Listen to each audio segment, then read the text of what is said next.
2000 feet, please. Newton 2000. In 2000. Flight Echo Alpha 6 down, flight to the field, radar services terminating, stay in Present call, J. Murray Tower 119, I'm full, get back. Present code to Denver Tower 119.5. We are southwest channel. I would like to do a right-hand downwind and forecasting a wind update, please. Citation 5 Echo Alpha, Roger, circle north to the field, runway 26, you are. Señoras y señores, estamos atravesando una zona de turbulencias. El capitán ha activado el letrero "Abróchese el cinturón", por lo que les pedimos que permanezcan sentados con sus cinturones de seguridad abrochados. Gracias.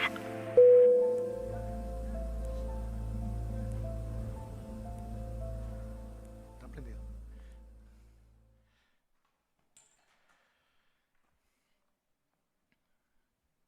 Muy buenos días.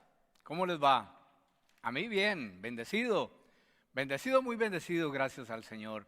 Y sobre todo por estar con ustedes. Qué bueno estar con ustedes. Y dentro de muy poco vamos a estar no solamente online, sino también aquí en el edificio. Último domingo del mes de agosto, cae 30 de agosto, tendremos los dos servicios en español, tanto online como aquí en el edificio. Y será muy grato verles. Bueno, de pronto no podré abrazarles, pero a 2 metros de distancia podremos manifestarnos nuestro mutuo amor en el nombre del Señor. Quiero invitarle a abrir su Biblia en el Evangelio según San Marcos, el capítulo 4. Y vamos a seguir con el tema de la turbulencia. Pero déjenme orar primero al Señor. Padre, gracias por este día. Y como dice esta canción, lo único que queremos es adorarte. Señor, permite que los dichos de nuestra boca y las palabras, la meditación de nuestro corazón sean agradables delante de ti, Señor. Señor, que no solamente nuestra voz, nuestro cántico cante para ti, sino que nuestras acciones vayan dirigidas, Señor, también a hacer tu voluntad, a agradarte en todo, Señor. Te rogamos también, Señor, que nos hables el día de hoy por tu palabra, porque tu palabra es alimento. Tu palabra es como leche, pero también tu palabra es como martillo y a veces necesitamos que nos coloque en nuestro lugar. Amado Dios, te pedimos en el nombre de tu Hijo Jesús por todos aquellos que han estado pasando momentos muy difíciles, sea por la pérdida de un ser querido, sea por la pérdida de trabajo, y creo que todos estamos pasando por unas pérdidas económicas muy fuertes, todos los países del mundo, Señor. Danos sabiduría, Señor, para responder con gracia, con amor ante esta turbulencia que nos ha llegado. Te lo pedimos en el nombre de Jesús. Amén. Amén. Pues una turbulencia es una feroz alteración del entorno, del medio ambiente que te rodea, que te golpea duramente y te saca de lugar. Y lo peor que nos puede pasar en una turbulencia, en un momento de crisis, es caer en pánico. Y la mayoría de las veces, si no todas las veces, que caemos en pánico, tomamos malas decisiones. El pánico siempre nos lleva a tomar malas decisiones. ¿Por qué? Porque pensamos que todo está fuera de control. Y si tú, mi amigo, si tú, mi hermano, estás pensando que las situaciones están fuera de control, es porque quizá no tienes claro quién es Dios, quién es el Dios de Abraham, de Isaac y de Jacob en la Sagrada Escritura. Y en ese orden de ideas, para que los discípulos del Mesías, los discípulos de Jesús, tuvieran claro quién era el Padre, quién es el eterno Dios soberano, creador del cielo y de la tierra, Jesús va a permitir, si me escucharon bien, Jesús va a permitir que sus discípulos pasen por una situación de turbulencia para que comprendan quién es el Dios creador, quién es el Dios todopoderoso, y les va a enseñar algo muy importante en la vida de ellos, permitiendo que pasen por una tempestad. Y eso ocurre, como les dije, en el Evangelio según San Marcos, el capítulo 4. Jesús está iniciando su ministerio. Jesús está iniciando su ministerio en Galilea. Galilea queda al norte de Jerusalén. Y es muy interesante con quién Jesús inicia su ministerio. Jesús inicia su ministerio con pescadores, con el sector más popular más pobre de la región del mar de Galilea, en las regiones rurales. Y allí Jesús va a enseñar con poder y autoridad como nunca antes, jamás nadie había enseñado. Y dejando ver a través de sus enseñanzas y su vida de que Él es el Mesías prometido por todos los profetas del Tanaj, del Antiguo Testamento. Y entonces la gente empieza a ver las enseñanzas de Jesús, el poder de Jesús, porque no predica como los fariseos, sino como alguien que tiene unción del Padre. Y además de eso, esas enseñanzas de Jesús van acompañados con milagros poderosísimos que respaldan que Él es el Mesías prometido. Todo esto, los milagros, validan no solamente la vida, sino también las enseñanzas de Yeshua como Mesías, de Jesús como el Mesías. Y Él entonces, en ese proceso, Él llama a 12 hombres del vulgo, común y corrientes, para que anden con Él, para que permanezcan con Él. Y si usted va al Evangelio según San Marcos, que fue el primero de ellos que se escribió, de ahí se derivaron los otros evangelios sinópticos. El Evangelio de Marcos, que es pequeño, que no entra en muchos detalles, nos deja ver que Jesús ha venido pasando en los días anteriores por un proceso de trabajo arduo, muy duro, no solamente enseñando, no solamente multiplicando el pan, no solamente atendiendo a las personas, sino que hacen que Jesús esté físicamente muy cansado. Y ahí entonces llegamos al capítulo 4, versículo 35, y le pido que me acompañe en la lectura de la palabra de Dios en este momento, que dice de la siguiente manera: aquel día, cuando llegó la noche, les dijo: pasemos al otro lado. Y despidiendo la multitud, le tomaron como estaba en la barca, y había también con él otras barcas. Pero se levantó una gran tempestad, una turbulencia, una gran tempestad de viento, y echaba las olas dentro de la barca, de tal manera que ya se anegaba. Y él estaba en la popa durmiendo. Sí, usted leyó bien, así dice, durmiendo sobre un cabezal. Y le despertaron los discípulos y le dijeron: maestro, ¿no tienes cuidado que perecemos? Y levantándose, reprendió el viento y dijo al mar: calla, enmudece. Y cesó el viento y se hizo grande bonanza. Y les dijo: ¿por qué estáis así amedrentados? ¿Cómo no tenéis fe? Entonces temieron, me encanta esto, temieron en gran temor y se decían el uno al otro: ¿quién es este que aún el viento y la mar le obedecen? Hay una gran idea, y la gran idea consta de dos partes para el día de hoy. Primero, crea en su poder, y segundo, confíe en su poder. Crea en su poder y confíe en su amor. Dentro de 8 días terminaremos este tema y veremos la tercera parte. Quite el pánico de su vida. Pero hoy veremos las dos primeras. Creer en su poder. Veamos el versículo 37 al versículo 39, que dice que se levantó una gran tempestad. Y en este evento que acabamos de leer hay dos sucesos impresionantes, y quiero que los tenga presentes. El primero de ellos, la primera cosa que se presenta en este relato que acabamos de leer, es que hubo una tormenta. Y el segundo suceso que se presenta en el relato que acabamos de leer es que hubo otra tormenta. Veamos la primera tormenta. ¿Dónde queda el mar de Galilea? El mar de Galilea queda pues en el oriente, también es conocido como el mar de Tiberíades, y allí es muy común, el día de hoy también, de que haya fuertes tormentas. El mar de Galilea tiene 21 kilómetros de largo, de norte a sur, y tiene 12 kilómetros de ancho. Y no solamente eso, sino que el mar de Galilea, a diferencia de como conocemos en América Latina o en Estados Unidos, que los lagos están por encima del nivel del mar, este mar de Galilea está a 270 metros debajo del nivel del mar. debajo del mar Mediterráneo, 270 metros. Debido a ello, durante el día hace un calor muy fuerte allí en el mar de Galilea. No tanto como en el mar Muerto, que está 500 metros aún más abajo, pero de todas maneras está a 270 metros bajo el nivel del mar.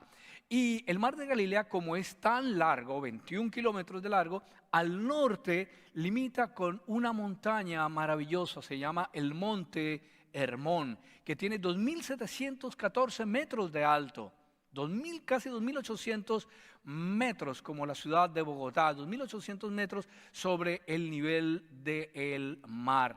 Y el Monte Hermón, el día de hoy, es la frontera entre Siria, entre el Líbano y entre Israel. Y allí en el Monte Hermón empieza a nacer en sus laderas y a descender hacia el sur lo que conocemos como el río Jordán, donde Jesús más adelante se iba a bautizar. Y entonces, en menos de 48 kilómetros, solamente en 48 kilómetros, cambia de 270 metros a 2.800 metros sobre el nivel del mar. Hay una variación de 3.000 metros entre un lugar y el otro. Entonces, el Monte Hermón en mucho tiempo permanece nevado, permanece frío, helado, y los vientos helados bajan sobre la falda del Monte Hermón y llegan al monte de Galilea, al mar de Galilea. Y entonces el viento frío que desciende del norte se encuentra con las temperaturas altas del mar de Galilea, que está debajo del nivel del mar, y se crea una explosión, una turbulencia, una tormenta. Hasta el día de hoy se han visto olas mayores a los 3 metros. Se generan ondas explosivas, realmente violentas. Y el versículo 37 que acabamos de leer dice, se levantó una gran tempestad de hielo. Y quizá usted también lo sabe, que 7 de los 12 discípulos del maestro, del Mesías, eran pescadores. No eran como yo, que de vez en cuando vamos al río y pescamos una mojarrita. No, ellos habían nacido, habían crecido, habían sido educados yendo al mar a pescar. De hecho, su supervivencia dependía de ellos. Si no pescaban no había comida, no había venta, no podían comprar otras cosas. 7 eran curtidos pescadores. Y para que un pescador se asuste es porque la tormenta realmente estuvo fuerte. Que alguien citadino como usted y como yo se asuste en una tormentica, pues es normal. Pero que 7 pescadores se asusten era que la cosa estuvo realmente recia. Y no solamente ellos sabían del poder de la tormenta, sino que también sabían de la carencia del bote. Se habían metido un botecito sencillamente para escapar de la multitud y llevar a Jesús a reposar a otro lado. Por tanto, no estaban en una embarcación que pudiera resistir esa tormenta. Y entonces los curtidos pescadores se llenan de pánico. Lo que decía yo al principio. Y cuando nos llenamos de pánico perdemos el control y tomamos malas decisiones. Pero en ese lago no solamente hay una tormenta, no solamente hay un poder sobrenatural fantástico. Hay otro poder mayor. Hay un poder sobrenatural. Versículo 38. Y él, Yeshua HaMashiach, Jesús el Mesías, y él estaba en la popa durmiendo. Ahí está el otro poder, poder de Dios, dinamis de Dios. Jesús, poder de Dios. Estaba profundo. ¿Sería por agotamiento? Es muy probable. De hecho, Marcos 3:20, el capítulo anterior, dice que Jesús no había tenido tiempo ni siquiera para comer. Esa es la primera posibilidad. Estaba cansado y realmente estaba cansado. Pero hay otra segunda posibilidad. Él sabía quién era su papá. Él sabía quién es el Padre, creador del cielo y de la tierra. Aquel que dijo, aunque pases por las aguas, no te anegarás. Y aunque pases por el fuego, no te quemará, ni la llama arderá en ti. Y yo creo que es esta segunda. Por eso, mientras el agua se entraba a la canoita y los discípulos estaban muertos de pánico, el Señor dormía. Estamos en una serie de conferencias, de exposiciones llamada Turbulencia. Estamos en una época de pandemia o plandemia por un virus y Jesús duerme.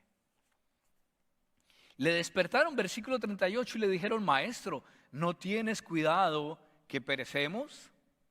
Y el versículo 39, mira lo que este segundo poder hace: calla, enmudece.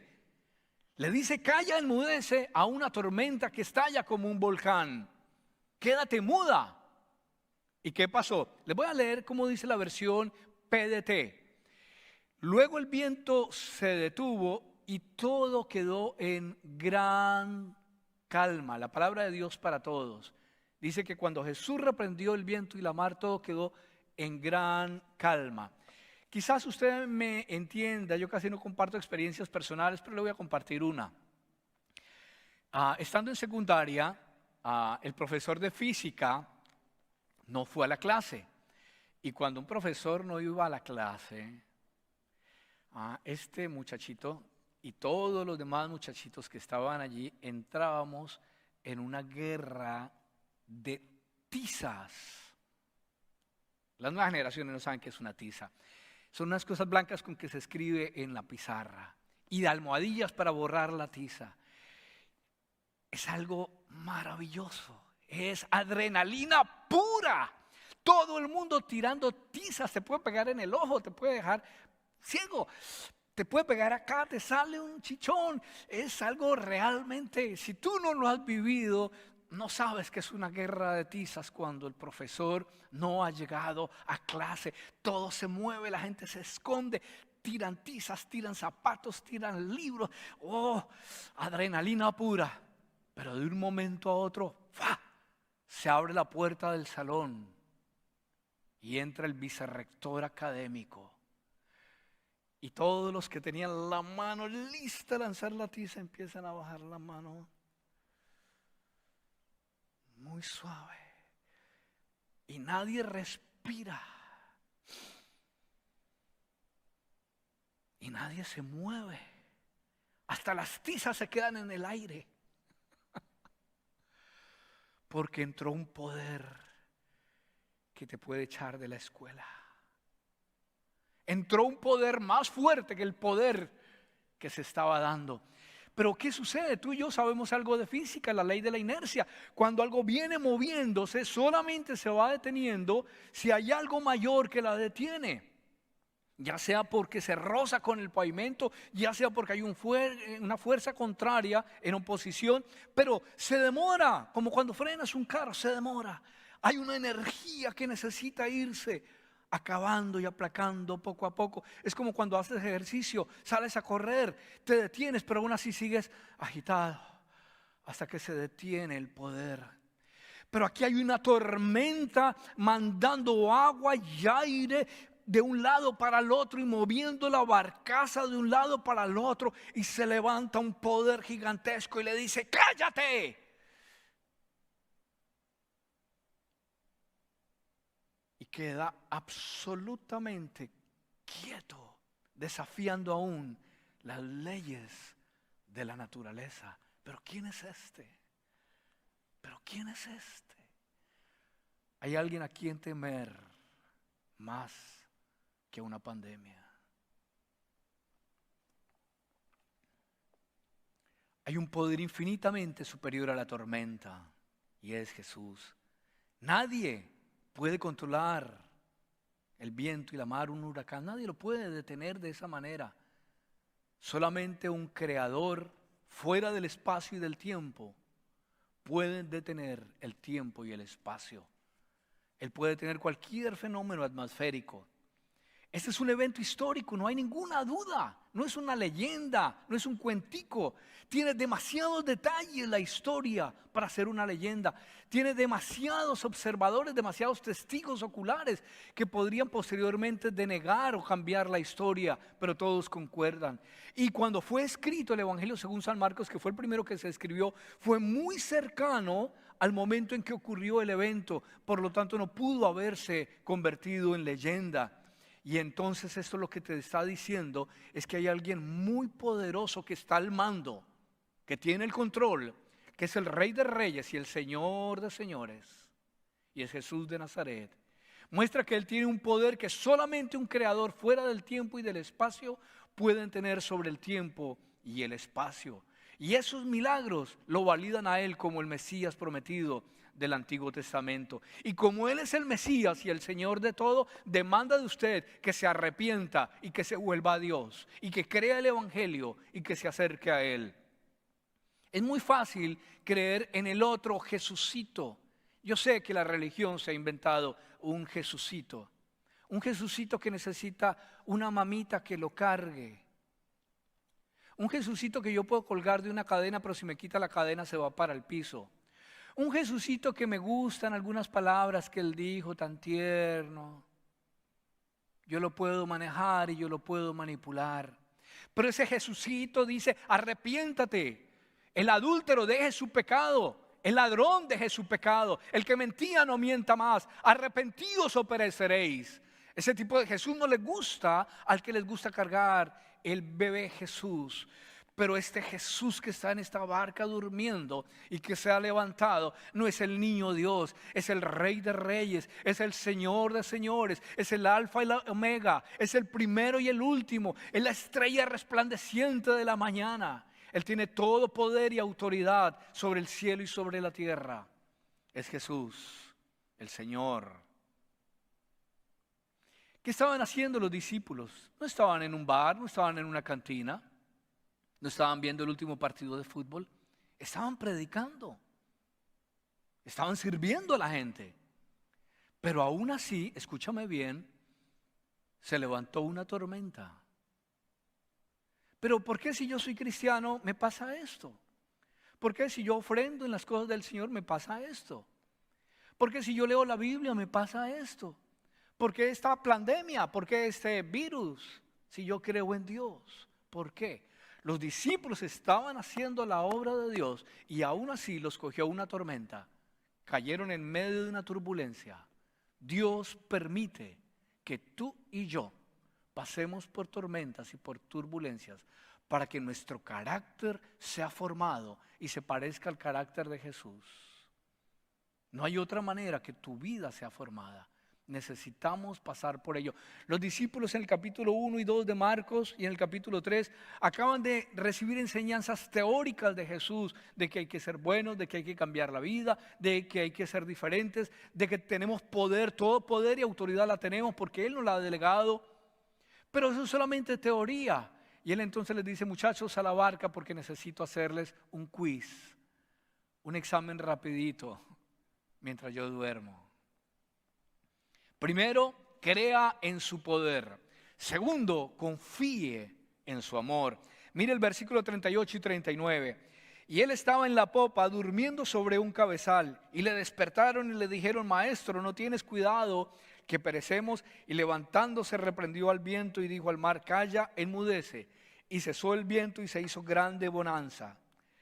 Este diálogo me encanta y este diálogo consta de tres preguntas maravillosas. Hoy vamos a ver la primera y si Dios nos da vida dentro de 8 días vamos a ver las 2 restantes. No se las puede perder porque lo mejor está por venir dentro de 8 días. La primera pregunta está ahí en el versículo 38. ¿No tienes cuidado que perecemos? En otras palabras, hey tú, Jesús, despiértate, ¿no te estás dando cuenta que nos estamos ahogando o qué? En términos muy siglo XXI. ¿Por qué Jesús estaba durmiendo en medio de la tormenta? Déjenme darle algunas razones. Porque Él confió que su Padre tenía cuidado de Él, entonces durmió. Y segundo, porque Él quería llevar a sus discípulos a una experiencia en donde aprendieran de manera práctica cómo es que Dios los ama. No solamente Dios les ha dado poder, sino que Dios los ama. Entonces el Señor permite tormentas en la vida de sus seguidores para que se den cuenta cuánto los ama el Padre Celestial. Si somos sinceros y tratamos de vivir una vida de fe y nos llega una tormenta, ¿qué hacemos? ¿Qué le decimos al Señor? ¿Por qué? Si tú has madurado en la vida cristiana, quizá no debas decir por qué, quizás es hora de empezar a decir ¿para qué? ¿Cuál es el propósito de que me esté sucediendo a eso? ¿O qué haces? ¿Ignoras al Señor en la situación? O tal vez piensas, no, Dios no me ama, se me enfermó mi esposo, me quedé sin trabajo, se me dañó el carro, me cayó el virus. No, Dios no me ama. Las tormentas no significan que Dios está dormido o que no se preocupa por sus hijos. ¿A qué se debe que llegan las tormentas? Pueden ser varias causas. La primera, dentro de la soberanía de Dios, Dios la causa. La segunda puede ser un ataque del maligno. Lamentablemente la mayoría de los cristianos andan echándole la culpa al diablo por todo. Pero sí hay una posibilidad de que haya sido un ataque del maligno. En tercer lugar, y quizá muchas de nuestras tormentas que nos acontecen, es debido a malas decisiones que nosotros hemos tomado en la vida o pecados que hemos cometido.